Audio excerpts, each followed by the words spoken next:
15 जून नंतर सोयाबीन बाजारभावाची परिस्थिती नेमकी कशी असणार? भारतीय शेतीसाठी आणि विशेषतः लाखो सोयाबीन उत्पादक शेतकऱ्यांसाठी हा महिना एक मोठी लॉटरी ठरणार की एका मोठ्या आर्थिक संकटाची सुरुवात. एकीकडे महाराष्ट्रातील बाजारांमध्ये सोयाबीनचे बाजारभाव 7,000 रुपयांची पातळी ओलांडण्यासाठी तयार आहे. पण त्याचवेळी साता समुद्रपार अमेरिकेतून असा एक गुप्त रिपोर्ट समोर आला आहे ज्यानं संपूर्ण देशांतर्गत बाजारामध्ये मोठी खळबळ माजून दिली आहे. बाजारातील बड्या व्यापाऱ्यांना अशी कोणती माहिती मिळाली आहे जी सामान्य शेतकऱ्यांपासून सध्या लपवली जात आहे? काही अर्थतज्ञ सांगताय की सोयाबीनचे बाजारभाव गगनभरारी घेणार, तर आंतरराष्ट्रीय बाजारातील एका मोठ्या धक्क्यामुळे भाव थेट जमिनीवरती कोसळणार का? नेमकं सत्य काय आहे? येत्या 15 दिवसात बाजाराला असा कोणता मोठा झटका बसणार आहे? तुमच्या घरात साठवलेल्या सोयाबीनचा एक एक दाणा सोन्याच्या भावाने विकायचा की नुकसान सोसायचं? हा निर्णय घेण्यापूर्वी हा व्हिडिओ अगदी शेवटपर्यंत श्वास रोखून बघा, कारण आज जे सत्य बाहेर येणार आहे ते तुमच्या कल्पनेच्या पलीकडचं असेल. शेतकरी बंधूंनो, 15 जून नंतर सोयाबीनचे बाजारभाव हे गगनभरारी घेणार की अचानक कोसळणार? तेजी आणि मंदी या दोन्ही परिस्थितीमागे नेमकी कोणती मोठी कारणं लपलेली आहे? मोठ्या व्यापाऱ्यांनी नेमकं कोणतं सत्य लहान शेतकऱ्यांपासून त्या ठिकाणी लपवलेलं आहे ते देखील आपण या व्हिडिओच्या माध्यमातून बघणार आहोत.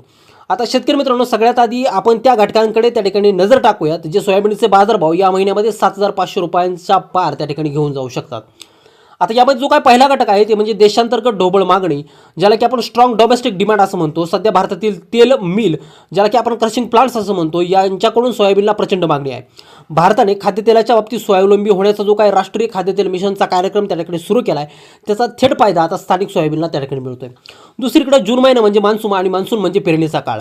बियाणं उत्पादनासाठी चांगल्या दर्जाच्या सोयाबीनची मागणी वाढली, त्यात शेतकऱ्यांकडे आणि व्यापाऱ्यांकडे गेल्या वर्षीचा शिल्लक साठा हा त्या ठिकाणी खूपच कमी आणि मर्यादित आहे. त्यामुळे सोयाबीनला बाजारभाव हे वाढू शकतात. तिसरी गोष्ट म्हणजे मान्सूनचा लहरीपणा. जर जून महिन्यामध्ये मान्सून जर लांबला आणि पावसानं जर ओढ जर दिली तर बाजारामध्ये भीतीचं वातावरण तयार होऊन अचानक खरेदी वाढेल आणि बाजारभाव हे त्या ठिकाणी कडाडू शकतात. आता बाजारभाव जसे तेजीत येऊ शकतात तसे बाजारभाव काही कारणामुळे मंदीमध्ये सुद्धा त्या ठिकाणी येऊ शकतात. ही कारणं देखील आपण त्या ठिकाणी जाणून घेतली पाहिजे, कारण नाण्याला ह्या दोन बाजू त्या ठिकाणी असतात. आता आंतरराष्ट्रीय बाजारामधील जे काही फॅक्टर्स आहेत ते देखील त्या ठिकाणी सक्रिय झाले आणि त्यांच्याकडे दुर्लक्ष करून त्या ठिकाणी चालणार नाही. आता यामध्ये जो काय सर्वात पहिला घटक आहे तो म्हणजे त्या ठिकाणी आंतरराष्ट्रीय बाजारामधील जी काय घसरण आहे, यामध्ये अमेरिकेच्या शिकागो बोर्ड ऑफ ट्रेडमध्ये सोयाबीनचे जे काय वायदे आहे, जो काय सोयाबीनचा शेअर्स आहे तो 4 महिन्यांच्या नीचांकी पातळीवर आहे. म्हणजे सुमारे $11.1 प्रति बुशेल्स हा त्या ठिकाणी नीचांकी पातळीवरती आला आहे. आणि हा सगळ्यात मोठा धोका हा त्या ठिकाणी आंतरराष्ट्रीय बाजारामध्ये मानला जातो. आणि त्याचा जो काय परिणाम आहे तो सध्या त्या ठिकाणी बाजार समित्यांमध्ये त्या ठिकाणी जाणून येत आहे. आता जो काय दुसरा घटक आहे तो म्हणजे अमेरिकेत रेकॉर्ड उत्पादन आणि चांगलं हवामान सध्याला त्या ठिकाणी अमेरिकेच्या मिडवेस्ट भागामध्ये सोयाबीन उत्पादनासाठी अतिशय उत्तम वातावरण आहे. 87% पेरण्या त्या ठिकाणी वेळेत पूर्ण झाल्या. यंदाचा जागतिक स्तरावरती सोयाबीनचं विक्रमी उत्पादन होण्याचा अंदाज आहे. चीनकडूनही अमेरिकेत सोयाबीनची खरेदी सध्या त्या ठिकाणी मंदावली. या उलट त्या ठिकाणी जर आंतरराष्ट्रीय बाजारात पाम तेल आणि सोयाबीन तेल स्वस्त झालं आणि भारत सरकारनं आयात शुल्कामध्ये सवलत जर कायम ठेवली तर आपल्या देशामधील सोयाबीनच्या दरावरती दबाव त्या ठिकाणी येऊ शकतो आणि बाजारामध्ये थोडी नरमी त्या ठिकाणी दिसू शकते.